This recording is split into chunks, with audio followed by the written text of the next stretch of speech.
Hello दोस्तों, स्वागत है आप सभी का आज की क्लास में। आज जो है हम बहुत ही महत्वपूर्ण नदी तंत्र को पढ़ने वाले हैं, जो है कावेरी नदी तंत्र, जो भारत की चौथी सबसे लंबी नदी और दो राज्यों में बहती है, कर्नाटक और तमिलनाडु, और उसके बाद ये बंगाल की खाड़ी में जाकर गिर जाती है। कई बार कावेरी नदी की सहायक नदियों को जो है पूछा जाता है, तो आज हम उन्हीं के बारे में पढ़ने का प्रयास करेंगे और मिलाएंगे और कहाँ से निकलकर कहाँ तक मिलती है उन सबके बारे में हम बात करेंगे, ठीक है ना। सबसे पहले सबसे महत्वपूर्ण पॉइंट यहाँ से आपने याद रखना है कि कावेरी नदी निकलती कहाँ से है, ठीक है ना। तो कावेरी नदी जो निकलती है वो कर्नाटक के ब्रह्मगिरी पर्वतमाला से निकलकर चलती है, ठीक है ना। कौन सी नदी है? कावेरी नदी। और सबसे पहले जो इस नदी में नदी मिलती है वो नदी है, नाम है नदी का लक्ष्मण तीर्था या तीर्थ नदी, ठीक है ना।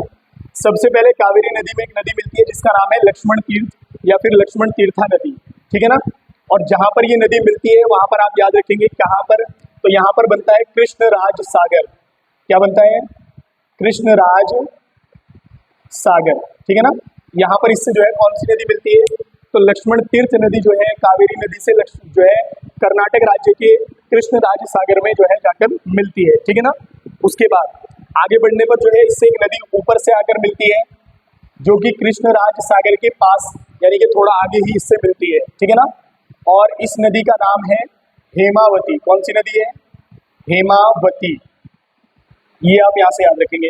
अभी तक हमने इसकी एक सहायक नदी पढ़ी थी जिसका नाम था लक्ष्मण तीर्था या लक्ष्मण तीर्थ नदी, और अब इसमें जो है दूसरी नदी आकर मिल रही है जिसका नाम है हेमावती नदी, जो कृष्णराज सागर से थोड़ा आगे ही इसमें मिलती है, ठीक है ना।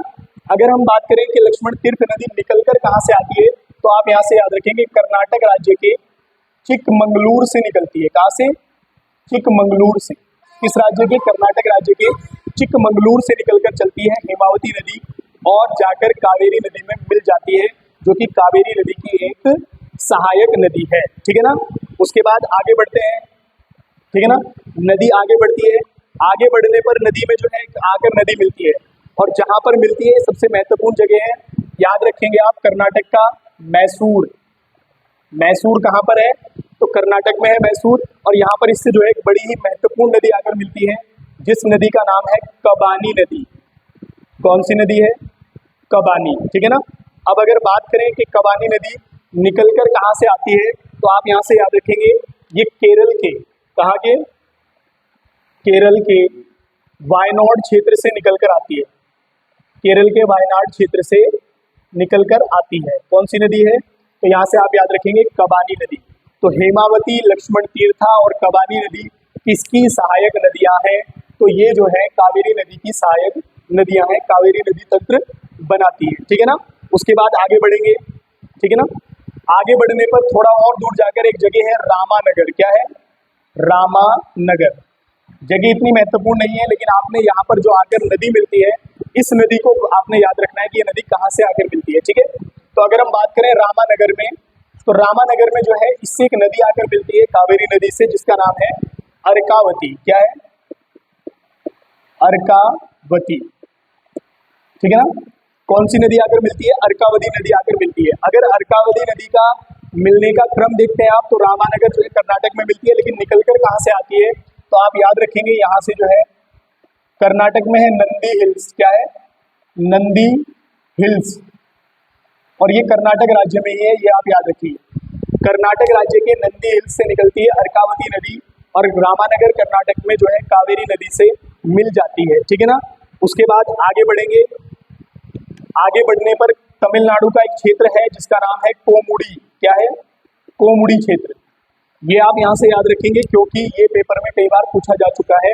आप यहाँ से याद रखेंगे तमिलनाडु में प्रवेश कर गई है कावेरी नदी, या तमिलनाडु में, देखो मैंने आपसे ये कहा है कि दो ही राज्यों में प्रभावित होती है, एक जो है कर्नाटक और दूसरा तमिलनाडु, ठीक है ना। तो ये जितनी नदियां हैं, ऐसा नहीं है कि केवल ये नदी है, और भी इसकी छोटी बड़ी बहुत सारी सहायक नदियां हैं, लेकिन आप कुछ महत्वपूर्ण नदियों को पढ़ रहे हैं, और क्योंकि एग्जाम में इससे कई बार प्रश्न पूछा जा सकता है कि ये किसकी सहायक नदी है, सहायक नदियों के रूप में इन नदियों को जरूर पूछा जाता है, ठीक है ना। तो आप यहाँ से देखेंगे कौन सी नदी है? कोमुडी नदी, मतलब कोमुडी जगह है, ठीक है ना। और यहाँ पर एक नदी इससे आकर मिलती है, ठीक है। जो नदी आकर मिलती है, इस नदी का नाम है नोयल नदी। क्या है? नोयल नदी। ये आप यहाँ से याद रखेंगे, ठीक है। और अगर ये आता है कि नोयल नदी निकलती कहाँ से है, तो ये आप ध्यान रखेंगे कि नोयल नदी जो है वो वेलंगिरी पहाड़ी से निकलती है। कहां से निकलती है? वेलंगिरी पहाड़ी से, वेलंगिरी पहाड़ी, और ये तमिलनाडु में ही है। कहां पर है? तमिलनाडु में है, आप यहां से याद रखिए, ठीक है। वेलंगिरी पहाड़ी से निकलकर चलती है, जगह निकलने की याद रखना, आप कई बार भूल जाते हैं। वेलंगिरी पहाड़ी से निकलकर चलती है और कहां पर जाकर मिल जाती है? कोमुडी में जो है कहां पर जाकर मिल जाती है? आपकी कावेरी नदी में जो है जाकर मिल जाती है, ठीक है ना। उसके बाद आप ये ध्यान रखेंगे कि जब जो है कावेरी नदी तमिलनाडु के मैदानी क्षेत्र में बहती है, कहां पर? आप यहां से याद रखेंगे तमिलनाडु का मैदानी क्षेत्र, ठीक है ना। यानी कि मैदान में जहां पर नदी जो है कावेरी नदी जाती है, वहां पर इसमें नीचे से जाकर एक और नदी मिलती है, ठीक है ना, और छोटी नदी है। बस इसका आप नाम याद रखेंगे, नाम है अमरावती नदी। कौन सी है? अमरावती। एक चीज यहां से आपने ध्यान रखनी है कि अर्कावती और अमरावती, ठीक है ना, ये दोनों सहायक नदी है, कावेरी की सहायक नदी है, ठीक है ना। और आगे बढ़ने पर, जब आगे बढ़ेंगे तो इसमें दो नदियां और आती हैं, ठीक है, और जो मिलती हैं, और इनका आप नाम भी याद रखना है, और जो है कहां से आती है ये भी आपने याद रखना है, ठीक है। तो अगर इसके नाम की बात करें तो ये नदी है तिरमुनी मुथारू, नाम याद रखेंगे, प्रभाव है तमिलनाडु का, इस वजह से ऐसा नाम है। तिरमनी मुथारू नदी है जो कि तमिलनाडु से ही निकलती है। कहां से? तमिलनाडु से ही निकलती है ये नदी, ठीक है ना। और जाकर जो है कावेरी नदी में क्या होती है? मिल जाती है। कौन सी नदी है? तिरमनी मुथारू नदी, ठीक है। और आगे बढ़ने पर इसमें एक नदी और मिलती है, ठीक है ना, जिसका नाम है कोल्लीडम नदी। कौन सी है? कोल्लीडम, ठीक है। तो यहां से आप याद रखेंगे तिरमनी मुथारू नदी और कोल्लीडम नदी किसकी सहायक नदियां हैं? तो यहां से याद रखेंगे ये जो है कावेरी की सहायक नदियां हैं। अगर हम बात करें कावेरी नदी तंत्र के बारे में, उसके बाद ये तमिलनाडु से जब राज्य से बाहर निकलती है तो ये जो है बंगाल की खाड़ी में क्या होती है? गिर जाती है, ठीक है ना। और यहाँ से लेकर जब ये निकलती है ब्रह्मगिरी पहाड़ियों से और तमिलनाडु के एंड तक जहाँ एक बंगाल की खाड़ी में गिरती है, इसकी कुल लंबाई 800 किलोमीटर है, ठीक है ना। और अगर बात करें, दो आपने याद रखना है कि कावेरी जल विवाद जो है वो कर्नाटक और तमिलनाडु राज्यों के बीच में ही कावेरी जल विवाद है। एक सबसे महत्वपूर्ण चीज इसकी आपने याद रखनी है कि इस नदी पर एक जलप्रपात है जिसको कहा जाता है शिव समुद्रम जलप्रपात, ठीक है ना।